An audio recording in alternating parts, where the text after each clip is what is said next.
all places, in front of Aristides, some freakishly cold winter's day. I had on several unflattering layers of wool. He slipped honey ice with his grocery bags full. So I rescued some Fruit Loops he dropped by the curb.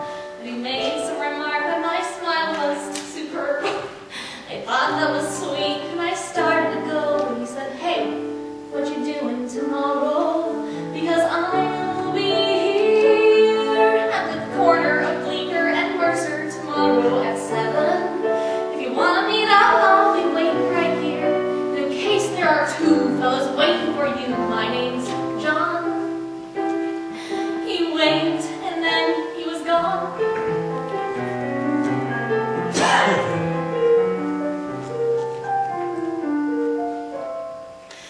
Needless to say, I went back there to meet him, mostly to see if he'd show. And there he was, out in the cold with his jacket pulled tight. He took me to dinner and kissed me goodnight. The next week we went to this terrible play, and the week after that drank hot chocolate all day.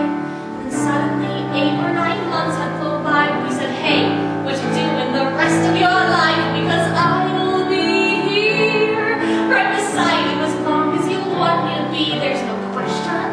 There's nothing I've wanted so much in my life. This might sound immature, but I'm totally sure you're the one.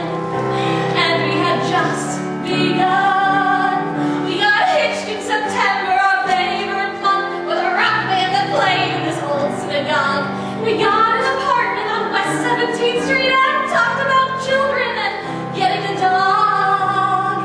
Our first anniversary came in a flash, and we promised to take the day off. He had to stop into his office that morning, and so I went walking uptown to this big thing I know. I heard on the street what I thought was a joke, so I noticed the fire and saw all the smoke. So I'm running back home with this feeling of dread to the voicemail he'd left, with the last words he'd said.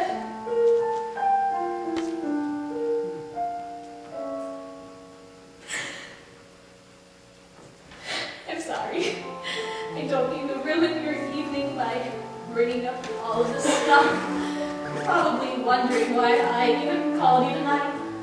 Well, today something happened that spooked me alright.